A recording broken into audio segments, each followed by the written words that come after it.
오늘은 기독교 절기상 종료주일이라고 하죠.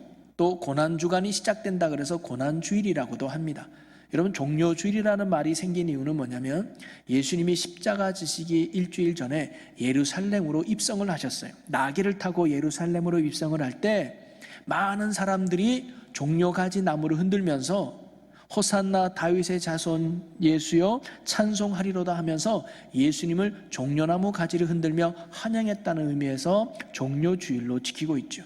그런데 놀라운 건 그렇게 예수님을 환영하고 축하했던 그 백성들이 며칠 지나지 않아서는 오히려 예수님을 향하여 십자가에 못 박으라 라고 외치는 사람들로 완전히 바뀌어버리게 되죠. 이런 유대인들의 여론에 힘입어서 어쩔 수 없이 총독 빌라도는 예수님을 십자가에 못 박도록 넘겨주게 됩니다. 그래서 예수님이 십자가에 달려 죽으셔야만 했던 이 한 주간을 우리가 한번 생각해보고 예수님을 묵상하기 위해서 고난주간으로 지켜가고 있죠. 어떻게 보면 사순절의 클라이막스가 되는 그 주간이 바로 이번 주 한 주간입니다. 물론 매일매일 우리가 예수 그리스도의 십자가를 묵상하고 매일매일 예수님을 바라봐야 되지만 특별히 고난주간을 맞아서 예수님의 십자가를 좀 더 깊게 묵상하고 나를 위해 죽으셔야만 했던 그 예수님의 사랑과 은혜를 깊게 묵상하는 것은 신앙생활에 참으로 좋은 시간이고 경건의 훈련이 되는 거죠. 이번 한 주간 여러분이 십자가 지신 예수님을 깊게 묵상하면서 여러분이 더욱 예수님과 가까워지고 믿음이 견고해질 수 있는 은혜의 시간이 되시기를 주님의 이름으로 간절히 축원합니다. 사실 예수님은 30살에 공생애를 시작하면서 3년간 공생애를 하셨죠. 제자들과 함께 다니시면서 유대나 사마리아, 갈릴리까지 이스라엘 전 지역을 다니면서 많은 일들을 하셨습니다. 특별히 많은 기적을 베푸셨죠. 병을 고친 것뿐만 아니라 죽은 사람도 살려내셨고요. 또 수많은 하나님의 말씀과 하나님의 나라를 선포하셨습니다. 주옥 같은 말씀도 많이 가르쳐 주셨죠. 자, 그런데 예수님의 이러한 위대한 교훈과 가르침은 십자가 지시기 전에만 있었던 것이 아니라 십자가 위에서도 예수님의 큰 교훈이 있었다는 것을 우리가 알 수가 있죠. 십자가는 단순한 처형장이 아니라 가장 훌륭한 가르침을 전하고 있는 또 다른 교실과도 같은 것이 바로 십자가였습니다. 그래서 오늘은 십자가 위에서 예수님이 보여주신 모습이 무엇이고 그분이 어떤 말씀을 했는지를 나눠볼 수 있는 그런 시간이 되었으면 좋겠는데요. 특별히 누가는 오늘 예수님이 십자가에 달리셔서 죽기까지 있었던 과정을 오늘 우리가 읽은 본문 말씀에서 이야기해 주고 있어요. 여러분, 사실 예수님은 십자가 위에서 7 말씀을 하셨습니다. 우리가 내일부터 월요일부터 주일까지 그 7 말씀을 한마디 한마디 살펴보려고 하는데요. 특별히 누가는 그 7 말씀 중에서 3 말씀을 오늘 본문에서 기록하고 있습니다. 그 3 말씀이 뭐냐면 저들의 죄를 용서해 주소서, 내가 오늘 나와 함께 낙원에 거할 것이다, 아버지 내 영혼을 아버지 손에 의탁하나이다. 이 3가지 말씀을 하셨는데 아마 누가에게서는 그 7마디 말씀 중에 이 3마디가 가장 중요했기에 오늘 누가복음에 기록했는지도 모르겠습니다. 오늘 예수님이 하신 이 말씀의 의미를 살펴보면서 예수님이 어떤 분인지를 다시 깨닫게 되고 오늘도 더욱 믿음으로 세워지는 은혜의 시간이 되시기를 주님의 이름으로 간절히 축원합니다. 자, 먼저 예수님이 어떤 말씀을 하신 것도 중요하지만 저는 예수님이 어디서 이런 말씀을 하셨는가도 더 중요할 것 같아요. 지금 예수님이 하신 그 말씀이 어디냐면 십자가 위에서 예수님이 하신 말씀이거든요. 여러분, 십자가가 어떤 겁니까? 한마디로 말하면 십자가는 고통의 자리예요. 아픔의 자리예요. 수치의 자리예요. 누구도 피하고 싶은 고통의 자리가 바로 십자가 아니었습니까? 그래서 로마의 키케로는 이 처형을 보고 가장 잔인하며 혐오스러운 형벌이라고 이야기했고요. 유대인 역사가인 요세푸스도 이 처형을 직접 보고는 가장 지독한 죽음이라고 말했습니다. 바로 십자가 처형은 사람을 가장 고통스럽게 만들고 가장 수치스럽게 만들고 가장 혐오스럽게 처형하는 제도가 바로 십자가 처형이었죠. 그래서 뜨거운 햇빛 아래서 서서히 사람을 고통 가운데 죽이는 가장 잔인하면서 가장 무자비한 사형 제도가 바로 십자가였습니다. 그래서 십자가는 한마디로 말하면 고통의 자리요, 수치의 자리요, 아픔의 자리라고 말할 수 있죠. 특별히 예수님은요, 그 십자가 위에서 3가지의 고통을 겪으셨는데 그 첫째가 육신의 고통입니다. 우리가 일반적으로 생각하기에 그래도 하나님의 아들인데, 그래도 신인데 이 정도 고통은 예수님도 견딜만 하지 않았을까라고 생각해 볼 수 있지만 아니요. 예수님은 완전한 하나님과 동시에 완전한 인간으로 이 땅에 오셨습니다. 우리가 겪는 인간의 육신의 연약함을 예수님도 그대로 누리셨다는 거죠. 배고프면 드셔야 했고요, 피곤하면 쉬셔야 했습니다. 그리고 뭔가 상처나면 아팠다는 게 바로 예수님이죠. 그래서 예수님은 이 십자가가 주는 육신의 고통이 얼마나 큰 고통인지 예수님도 알았어요. 그래서 십자가 지시기 전날 밤 겟세마네 동산에서 예수님이 뭐라고 기도합니까? 아버지, 할 수만 있다면 이 잔을 내게서 옮겨주옵소서. 이 말은 뭐예요? 하나님, 이거 말고 다른 방법은 없습니까? 꼭 내가 십자가 져야만 합니까? 꼭 내가 이 고통의 십자가에서 죽어야 합니까? 그게 얼마나 고통스러운지, 얼마나 아픔인지 본인이 알기 때문에 이런 솔직한 마음을, 인간적인 마음을 예수님이 이야기했던 거죠. 그런데 예수님은 기도가 여기서 끝나지 않고 그러나 내 원대로 하지 마시고 아버지 원대로 되기를 원하나이다 하면서 끝까지 순종하는 모습을 예수님이 보여주죠. 우리가 알다시피 예수님은 어떤 고통입니까? 채찍을 맞으셨습니다. 그리고 십자가 위에서 양손에는 못자국과 다리에도 못을 박으셔서 온몸에 피를 흘렸죠. 그리고는 머리에는 가시면류관을 써서 온몸이 피투성이가 되는 그 육신의 고통을 예수님은 십자가에서 지어야만 했습니다. 또 육신의 고통뿐만 아니라 예수님은 마음의 고통도 심했다는 거죠. 사실 사람들이 육신의 고통보다 더 견디기 어려운 고통이 있다면 그것은 아마 마음과 정신의 고통일 거예요. 스스로 목숨을 끊는 사람들의 대부분은 육신의 고통 때문이 아니라 마음의 고통 때문에 목숨을 끊는 경우들이 많죠. 외로움을 견디지 못해서, 좌절과 낙심과 절망 가운데 견디지 못해서 스스로 목숨을 끊는 사람들이 많잖아요. 예수님도 어떻게 보면 육신의 고통보다 더 힘든 건 마음, 정신의 고통인지도 모르겠습니다. 그것은 아마 사람들의 배신과 외로움이었을 겁니다. 며칠 전만 해도 호산나 다윗의 자손이여 하면서 한호성 외치며 박수쳤던 그 사람들이 어느 순간 손가락질하면서 십자가에 못 박으라면서 침을 뱉는 사람으로 바뀌었을 때 그 배신감 얼마나 컸을까요? 그러나 예수님 마음을 더 아프게 한 건 바로 제자들의 배신이었을 겁니다. 3년 동안 같이 먹고 자라면서 동고동락했던 그들, 몇 시간 전만 해도 우리는 절대 예수님을 버리지 않겠습니다. 예수님을 절대 떠나지 않겠습니다. 우리는 예수님 뿐입니다라고 큰 소리쳤던 제자들이었는데 예수님이 붙잡히자마자 서로가 약속이라 한 듯 뿔뿔이 흩어지며 도망치는 제자들의 모습을 보면서 물론 예수님이 이럴 걸 알고는 있었지만 막상 그렇게 되니까 얼마나 그 마음이 쓰라리고 아팠을까요? 또한 죄 없으신 예수님이 십자가를 지실 때 그렇게 많은 기적을 베풀고 그렇게 많은 은혜를 베풀고 그렇게 많은 사랑을 베풀었음에도 불구하고 누구 하나 나서서 예수님은 죄가 없습니다, 예수님은 절대 그럴 분이 아닙니다라고 변호해 준 사람이 아무도 없었다는 거예요. 극심한 외로움, 홀로 남은 것 같은 그 외로움이 예수님의 마음을 더욱 아프게 하지 않았을까요? 바로 십자가의 자리는 그만큼 외로움의 자리였다는 거예요. 또 하나는 예수님은 영혼의 고통 속에 있었습니다. 예수님은 사람들뿐만 아니라 하나님 아버지도 자신을 버린 것에 대한 고통이 예수님의 고백 속에 나옵니다. 마태복음 27장 46절에 보면 제9시쯤에 예수께서 크게 소리질러 이르되 엘리 엘리 라마 사박다니 하시니 이는 곧 나의 하나님 나의 하나님 어찌하여 나를 버리셨나이까 하는 뜻이라 그래요. 그 죽음의 고통 속에서 하나님을 향하여 하나님 아버지 어찌하여 나를 버리셨습니까?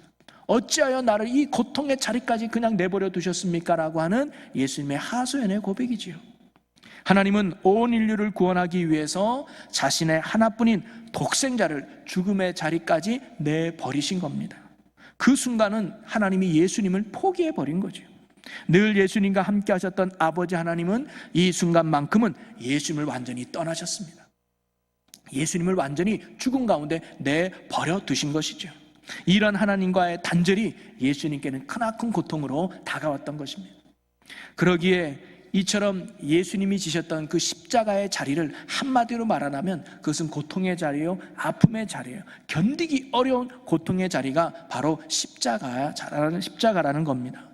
그래서 예수님의 위대함은요, 단순히 고통의 십자가를 지셨다는 것만이 위대한 것이 아니라 바로 그 아픔과 고통의 그 십자가 위에서도 예수님이 베푸신 모습이 위대하다는 거예요. 그분은 그 위에서도 하나님의 사랑을 실천했고요, 그분은 그 위에서도요 복음의 사명을 끝까지 감당했고요, 하나님은 그 위에서도 우리가 본받아야 될 신앙의 모습을 보여주셨다고 하는 사실이죠. 그래서 오늘 누가가 기록되어 있던 십자가 위에서의 예수님의 말씀, 십자가 위에서 보여주신 예수님의 모습이 무엇인가를 우리가 한번 살펴보면서 예수님에 대해서 믿음으로 또다시 가까이 가고 또 우리의 믿음이 또 세워지는 귀하고 복된 은혜의 시간이 되시기를 주님의 이름으로 간절히 축원합니다. 예수님은 그 아픔과 고통의 십자가 위에서 먼저 하신 것이 뭐냐면 자신을 십자가에 못 박는 박해자들을 용서해 주셨다는 거죠. 자, 34절 말씀에 보면 이렇게 나옵니다. 한번 같이 읽어보겠습니다. 이에 예수께서 이르시되 아버지 저들을 사하여 주옵소서 자기들이 하는 것을 알지 못함이니이다 하시더라. 예수님께서 첫 번째로 하신 말씀은 뭐냐면 저들을 용서해달라는 거예요. 여기서 저들은 누굴까요? 바로 예수님 십자가 앞에 있는 무리들이겠죠. 그 무리들은 뭡니까? 첫째는 예수님을 십자가에 못 박으라라고 십자가에 못 박도록 내어준 유대인들이었을 겁니다. 그들이 없었으면 예수님 십자가 질 일도 없었겠죠. 또 무리는 뭐냐면 그 요구를 받아들여서 예수님을 끔찍하게 고통스럽게 십자가를 지게 했던 군인들이었을 겁니다. 그냥 대충 했던 거 아니에요. 그들은요 다른 죄수들보다는 더 끔찍하고 더 조롱하고 더 멸시하며 더 천대하며 예수님을 십자가에 못 박았다는 거예요. 심지어는 침을 뱉고 누가 너를 때렸는지 맞춰보라고 하고요, 그 다음에 예수님의 옷을 제비 뽑았다고 나와요. 기념으로 삼겠다는 거죠. 여러분, 우리가 예수님의 어떤 십자가 지시는 사진이나 영상이나 영상을 보면 그래도 속옷을 입히잖아요. 이거 심의를 준수하기 위해서 한 거예요. 근데 사실 예수님은 발가벗겨진 채로 십자가에 매달리셨다는 거죠. 가장 수치스러운 모습이로 말이죠. 그때 그 군인들 때문에 예수님은 정말 수치스러운 모습으로 십자가를 져야만 했다는 거죠. 여러분, 혹시 여러분들 가운데 누군가가 여러분에게 큰 해를 입히거나 여러분에게 큰 아픔을 주거나 또는 여러분을 참으로 억울하게 만든 사람이 있다면 여러분 어떻게 하실 겁니까? 원망하기도 하고 불평하기도 하고 화가 나기도 하죠. 근데 만약에 우리에게 힘이 있다면 복수할 거예요. 힘이 없으니까 복수 안 하죠. 내가 그 사람을 충분히 뭔가 무너뜨릴 만한 힘이 있다면 우리는 어떻게든 나를 힘들게 한 사람을 넘어뜨리고 싶은 마음에 우리의 솔직한 마음 아니겠어요? 그래서 드라마나 영화도 보면 뭐가 재밌어요? 역전하는 드라마, 복수하는 드라마가 뭔가 우리 마음을 시원하게 하잖아요. 우리는 그런 마음들이 있단 말이죠. 그런데 예수님은 죄가 없으신 예수님을 십자가에 못 박도록 내어준 그들을 향해서, 또 십자가를 못 박을 때 가정 조롱과 멸시와 천대했던 그 군인들을 향해서 예수님이 지금 뭐라고 말씀하시는 거예요? 저들을 용서해달라고 기도하고 있는 거예요. 죄 없는 예수님을 향해 십자가에 못 박으로 외치는 그들을 향해서, 온갖 조롱과 멸시를 보낸 그들을 향해서 진노의 눈빛을 보내도 부족할 판에 예수님은 오히려 그들을 용서해달라고 하나님 앞에 기도하고 있다는 겁니다. 근데 더 놀라운 건 뭔지 아세요? 혹시 그들이 하나님의 진노를 받을까 봐 자신들이 무슨 일을 하는지 알지 못하기 때문이라고 오히려 그들을 변호해주고 있다는 거예요. 단순히 용서가 아닙니다. 하나님, 저들이 이렇게 하는 것은요 몰라서 그러는 거예요. 그러니 하나님, 저들을 멸하지 말아주세요. 저들을 진노하지 말아주세요. 저들을 용서해 주세요라고 예수님이 끝까지 그들을 변호하는 모습을 보여주고 있죠. 바로 이것은 예수님은 마지막 죽음과 고통의 자리에서도 자신의 구원의 사명을 감당하고 있다는 것을 오늘 우리에게 보여주는 겁니다. 이사야 53장 12절에 보면 이사야가 메시아에 대해서 이렇게 예언하죠. 그러므로 내가 그에게 존귀한 자와 함께 몫을 받게 하며 강한 자와 함께 탈취한 것을 나누게 하리니 이는 그가 자기 영혼을 버려 사망에 이르게 하며 범죄자 중 하나로 헤아림을 받았음이니라. 그러나 그가 많은 사람의 죄를 담당하며 범죄자를 위하여 기도하였느니라. 여러분, 이사야는 메시아 교기 500년 전에 예언한 예언자예요. 그가 메시아에 대해서 예언을 하면서 그는 많은 사람의 죄를 담당할 거다, 그리고 많은 죄인들을 위하여 기도해 줄 것이다 라고 예언을 했어요. 그 예언의 말씀처럼 이 땅의 구원자로 오신 예수님은 십자가라고 하는 그 고통의 자리에서, 자기 몸 하나 가루기 없는 그 고통과 아픔의 자리에서 오히려 자신들을 죽이려고 하는 그들을 향해서 용서해 달라고 하는 복음의 사명을 마지막까지 감당하는 모습을 십자가 위에서 보여주셨다고 하는 것입니다. 이것은 바로 모든 사람들을 차별 없이 구원하시려고 하시는 구원의 모습을 보여주고요, 모든 사람을 차별 없이 사랑하시는 예수님의 사랑의 모습을 보여주고 있는 겁니다. 바로 십자가 위에서 예수님은 용서의 모습, 그리고 그들을 변호해주며 끝까지 사랑하는 모습을 예수님이 오늘 우리에게 보여주시죠. 사실 예수님의 이러한 중보와 사랑과 기도 때문에 저와 여러분이 하나님의 진노를 면하고 구원받은 줄로 믿으시기를 바랍니다. 두 번째로 예수님이 그 십자가 위에서 보여준 모습은 뭐냐면 행악자를 구원의 길로 이끌으셨다는 거예요. 자, 예수님이 십자가 질 때 혼자만 진 게 아니라 두 명의 악을 행한 사람도 함께 십자가를 지러 올라갔는데요, 사람들은 십자가 지는 예수님을 구경하려고 모여들었습니다. 관리들은 오히려 예수님을 비웃으면서 이렇게 말했습니다.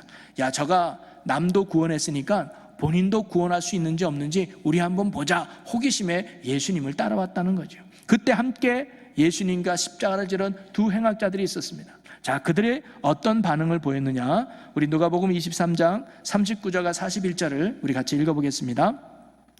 달린 행악자 중 하나는 비방하여 이르되 내가 그리스도가 아니냐, 너와 우리를 구원하라 하되, 하나는 그 사람을 꾸짖어 이르되 내가 동일한 정죄를 받고서도 하나님을 두려워하지 아니하느냐, 우리는 우리가 행한 일에 상당한 보응을 받는 것이니 이에 당연하거니와 이 사람이 행한 것은 옳지 않은 것이 없느니라 하고.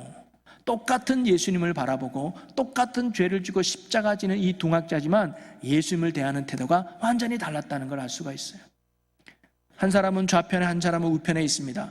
어느 사람이 어떤 고백을 했는지 구체적으로 나오지는 않습니다. 그러나 우리가 일반적으로 상식적으로 성경은 오른쪽은 선한 뜻이가 있고 왼쪽 편은 악한 의미를 두기 때문에 우리는 선한 고백을 한 악한 자를, 강도를 우편 강도라고 흔히 얘기하기도 하죠.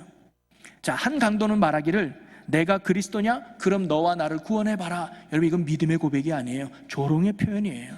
너도 그리스도라며? 그런데 네가 지금 십자가에서 죽어가고 있냐? 그래놓고 네가 그리스도냐 하면서 불신의 모습을 한 강도는 고백하죠. 그러나 반대편에 있던 강도는 오히려 그 사람을 꾸짖으면서 같은 죄를 짓고도 어찌 하나님을 두려워하지 않느냐?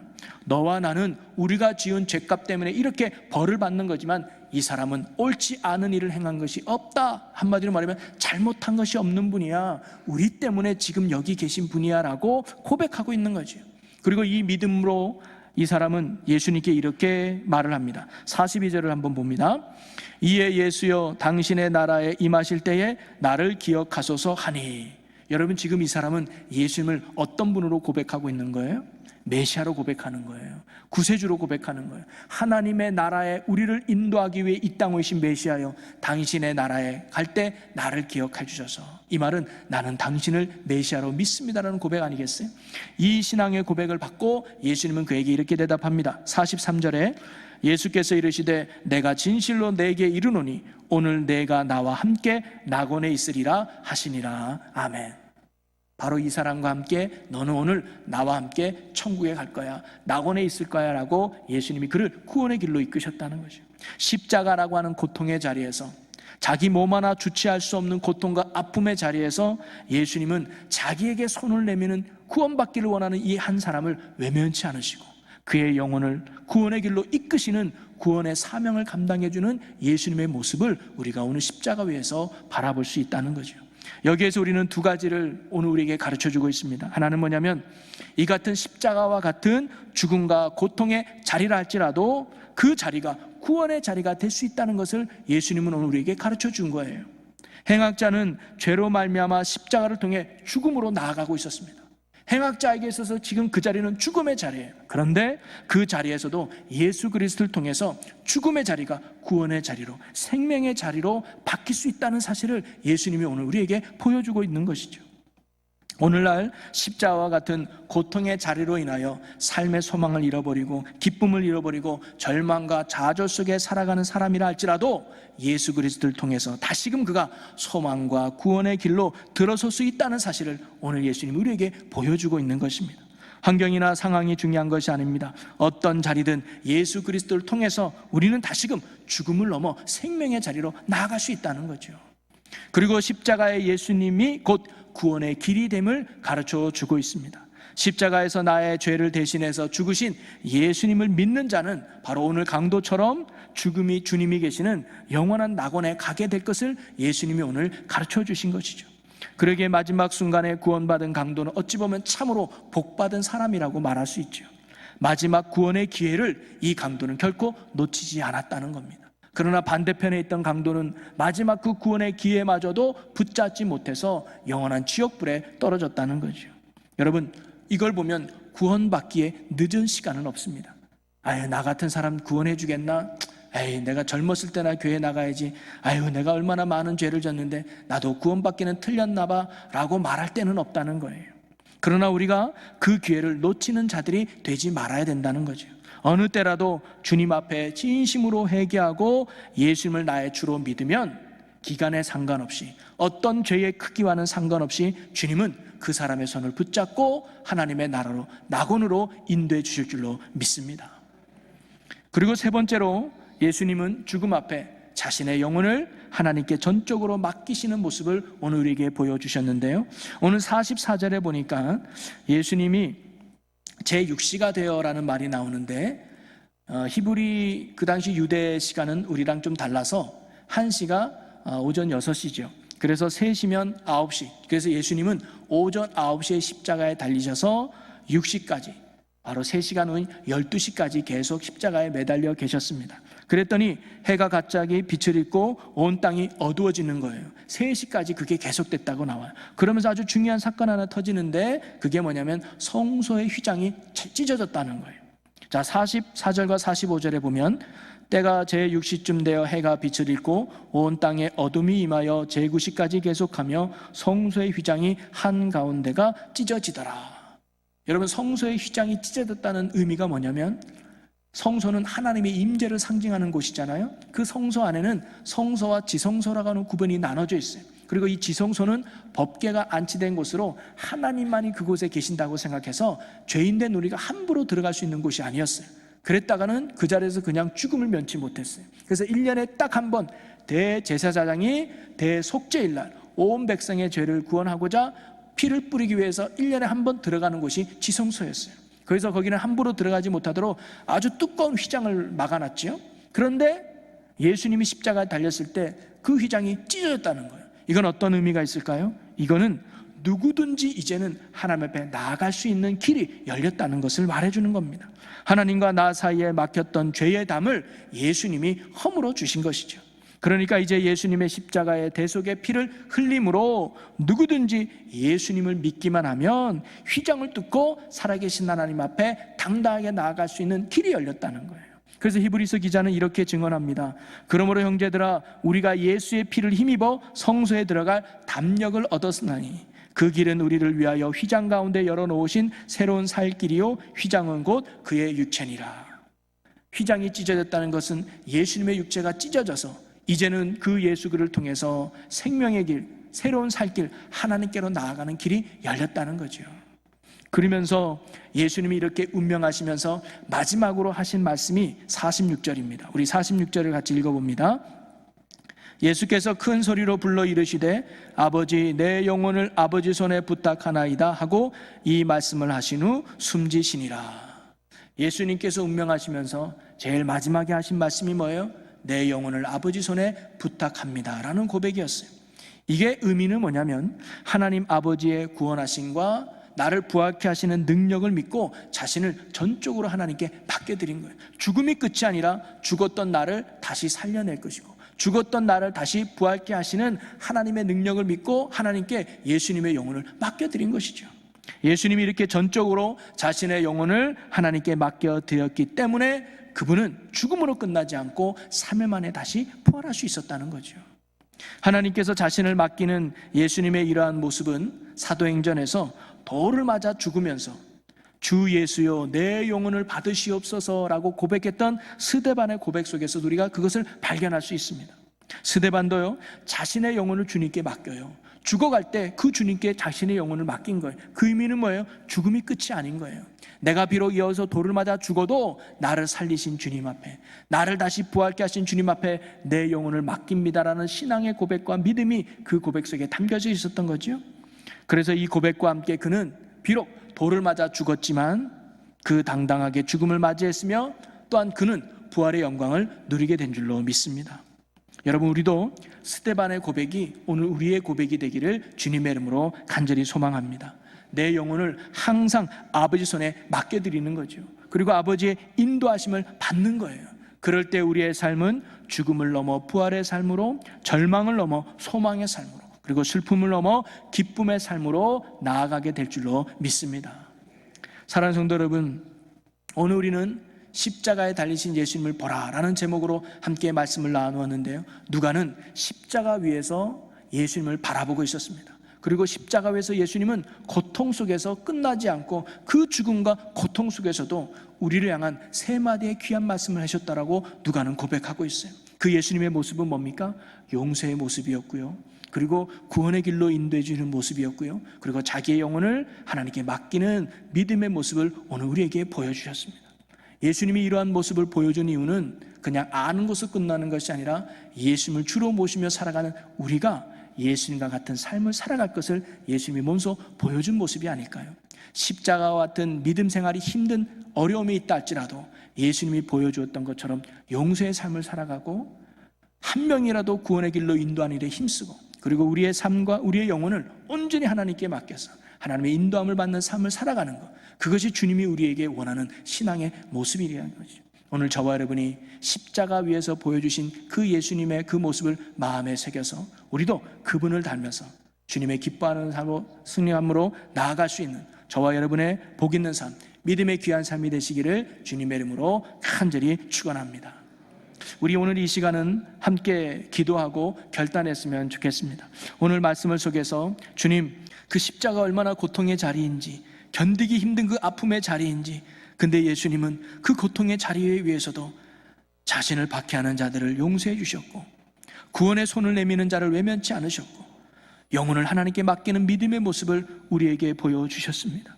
주님, 그 예수님의 희생과 사랑 때문에 오늘 저희가 구원받음을 잊지 않게 하시고, 이제는 우리도 예수님을 본받아 우리가 믿음의 길을 걸어가는 것이 십자가 지는 것과 같은 아픔과 고통의 자리를 할지라도 용서의 삶을 살게 해주시고, 구원에 베푸는 삶을 살게 해주시고, 주님께 맡기는 믿음의 삶을 살아갈 수 있는 저희 모두가 되게 하여 주시옵소서. 그리하여 주님이 새롭게 부활하셨던 그 기쁨을 누렸던 것처럼 우리도 하나님의 은혜와 능력으로 죽음을 넘어 부활의 삶으로, 절망을 넘어 소망의 삶으로, 슬픔을 넘어 기쁨의 삶을 누리는 천국 백성들이 되게 하여 주시옵소서. 감사드리며 예수님의 이름으로 기도하옵나이다. 아멘.